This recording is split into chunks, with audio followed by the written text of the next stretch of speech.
Elon Musk has set a new aggressive target for the production of Model 3 and will operate its factory in Fremont, California, 24 hours a day to meet the target.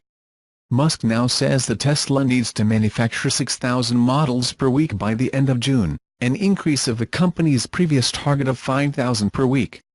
The reason for the new objective, he says, is that 5,000 Models 3 per week leave the company without any margin of error in the manufacturing process and the company's supply chain.